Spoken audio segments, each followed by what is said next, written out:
স্বরূপ পাঠাইছে। আমাকে শুধু ওই মক্কার জন্য হেরেমের জন্য আমাকে নবী বানাইয়া পাঠায় নাই, মদিনার জন্য নবী বানাইয়া পাঠায় নাই, আমাকে আল্লাহ সারা দুনিয়ার জন্য নবী পাঠাইছে, নবী বানাইয়া পাঠাইছে। যদি আজকে তায়েফের মানুষকে ধ্বংস করিয়া দাও, আমি কার কাছে কালিমার দাওয়াত দিব? কাদেরকে আমি এক আল্লাহর দিকে ডাকবো? না না, আমি এদেরকে মাফ করে দিলাম। সুবহানাল্লাহ। আল্লাহর নবী মাফ করে দিলেন বলে আমি মাফ করে দিলাম। নবী আমার মাফ করে দিলেন। আমি যখন 14 সালে প্রথম হজ করতে যাই, আমার সঙ্গে আমার শ্বশুর ছিল মাওলানা সিদ্দিক রহমান, ওই ধামতি মাদ্রাসার শিক্ষক। আমার সম্বন্ধীয় ছিল মাসুম বিল্লাহ, ঢাকাতে ব্যবসা করে। আমাদেরকে নিয়ে আমার মাওলানা আনিসুর রহমান, আমার সাথী ভাই, ঢাকা বাবু সালামের মুহতামিম প্রতিষ্ঠাতা, আমাদেরকে নিয়ে আমাদের মহাব্বতী ভাই ফখরুল ইসলাম আমাদেরকে উঠাইলেন। ওই হাক্কা পাহাড়ের মধ্যে যখন উঠলাম, দেখলাম যে পুরা তায়েফ শহরটা দেখা যায়। ধাক্কা পাহাড়ে উঠলাম, পুরা তায়েফ শহরটা দেখা যায়। ওই দুইটা পাহাড় যদি বাবা চাপা দিত রে, একেবারে তায়েফ শেষ হইয়া যাইত। আমার মায়ার নবী, দয়ার নবী, রাহমাতুল লিল আলামিন বললেন, না না, এদেরকে ধ্বংস করলে আমি কার কাছে ইসলামের দাওয়াত দিব?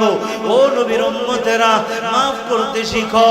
বিবি যদি তোমার সঙ্গে অন্যায় করে, বিবি যদি কথা মতো না চলে, বিবিরে মাফ করিয়া দাও। এই বিবিটা তো তোমার অর্ধাঙ্গিনী। আল্লাহ তাআলা তোমার জন্য এই বিবিটাকে বানাইছে। এই মহিলাটা তার মা ছাড়লো, বাবা ছাড়লো, ভাই ছাড়লো, বোন ছাড়লো, তোমার আপন বানাইলো। এরপরে রাগ হইও না, তালাক দিও না, থাপ্পড় মাইরো না, লাঠি দিয়ে প্রহার কইরো না, রাগ হয়ে থাইকো না। এ বাবা, মাঝে মাঝে হয়তো একটু রাগ দেখাইবা, মাইরের ভাবটা দেখাইবা, মারবা না। ও পর্দার জানেরা অনুরোধ করে বলে যাই, স্বামীর মনে কষ্ট দিবা না। স্বামী বড় নিয়ামত। আল্লাহ তাআলা তোমাদের সব দায়িত্ব স্বামীর উপরে দিয়েছে।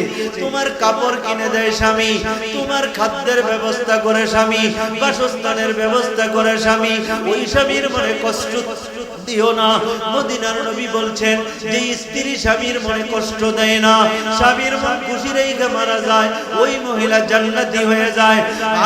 ফাতেমা রাদিয়াল্লাহু তাআলা আনহা ইন্তেকালের পর আল্লাহ তাআলার কাছে আলী জানতে চাইলেন, ও আল্লাহ, আমার ফাতেমার সঙ্গে তুমি কি আচরণ করেছো? আল্লাহ তাআলা জবাব দেয়, আলী রে, তুমি যখন ফাতেমার উপরে রাজি, এই জন্য আমি আল্লাহ ফাতেমার উপরে রাজি হয়ে গেছি।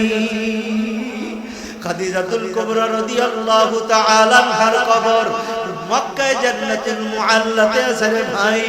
ওই জান্নাতুল মুআল্লায় গিয়েছি, খাদিজার কবর জিয়ারত করার সুযোগ হয়েছে। মা খাদিজা ইসলামের জন্য দান করতে করতে আরবের ধনাঢ্য ব্যক্তিদের মধ্যে একজন ছিলেন রে ভাই। মৃত্যুর আগে উনি একটা তালিযুক্ত কাপড় পরে মারা গেছেন। একটা না দুইটা নয়, 60টা তালি, 60টা তালি ছিল রে বাবা। ওই খাদিজার কবর। খাদিজা ইন্তেকালের আগে বললেন, নবী আমার ইন্তেকালের পরে যখন আমাকে কবরস্থ করা হবে, আমাকে কবরস্থ করে সবাই যখন চলে যাবে, আপনি আমার কবরের পাশে দাঁড়াইয়া থাকেন। নবী আমার বললেন, খাদিজা কেন? খাদিজা বলে, ইয়া রাসূলুল্লাহ, আপনি আমার কবরে মাটি দেওয়ার আগে আমার চেহারার দিকে তাকাইয়া থাকেন। নবী বললেন, কেন? খাদিজা বললে, ইয়া রাসূলুল্লাহ, আপনার জবানে শুনেছি যাদের উপরে আল্লাহ রাজি থাকবে না, এদের চেহারা কিবলার দিকে আল্লাহ থাকতে দিবে না, কিবলার দিক থেকে চেহারাটা ফিরাইয়া দিবে। আমি খাদিজার বড় ভয় হয়, না জানি আমার কবরে আমার চেহারাটা কিবলার দিক থেকে ফিরে যায়। আল্লাহর নবী ডাক দিয়ে বলে, খাদিজা, তোমার চেহারা কেন ফিরবে? আল্লাহ তাআলা জিবরাইলের মারফতে তোমাকে সালাম দিয়েছেন। তুমি কত কষ্ট করে ওই হেরা গুহা আমার জন্য খাদ্য নিয়ে গেছো। এখন বাবা আমাদের মতো আমি 14 সালেই বাবা উঠতে 4-5 বোতল পানি শেষ হয়েছে। খাদিজা দৈনিক 2-3 বার খানা নিয়ে যাইতো।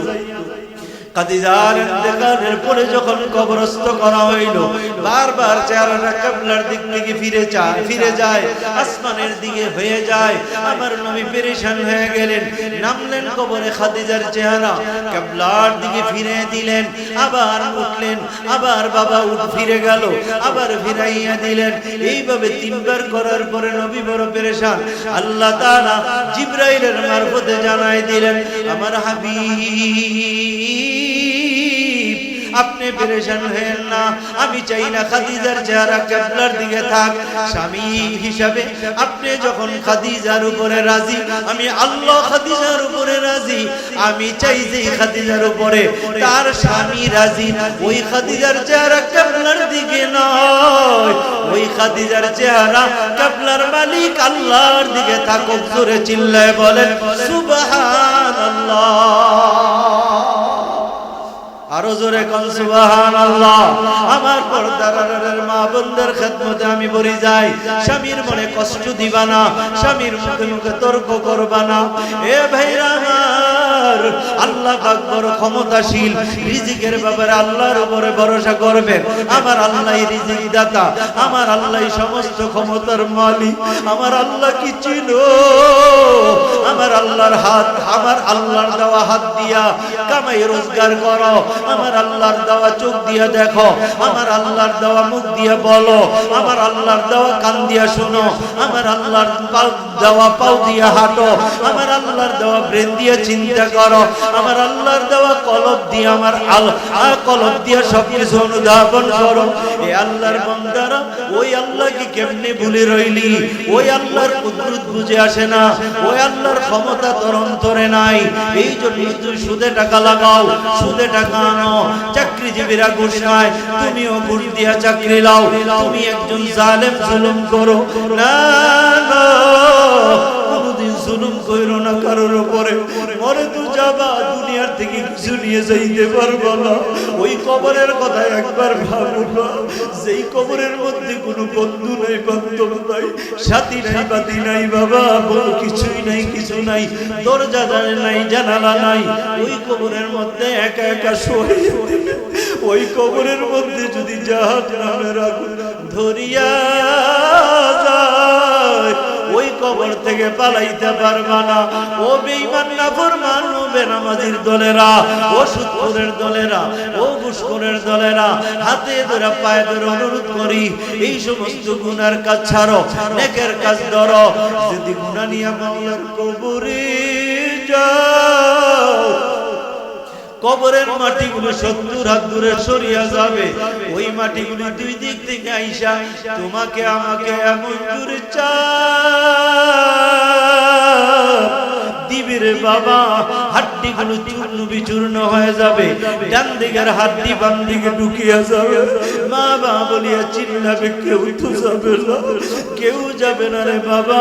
ওই কবরে তুমি একা একা থাকা লাগবে। ওই কবরের কথা চিন্তা কইরা আমার আল্লাহর ক্ষমতা কতটুকু, আমার আল্লাহর কুদরত কতটুকু, এগুলি অন্তরে বসাও। আল্লাহর উপরে ভরসা করো, আল্লাহর হুকুমগুলি মাইনা চলো, আল্লাহর আদেশগুলি মানো, নিষেধগুলি ছাড়ো। এ বাবা, এখন কে কে দুইটা হাত উঠাইয়া এ ওয়াদা করতে পারো, আজকের পর থেকে আর জীবনে ইচ্ছা করে গুনাহ কবিরা করব না? আল্লাহু আকবার বলে দুইটা হাত উঠাও।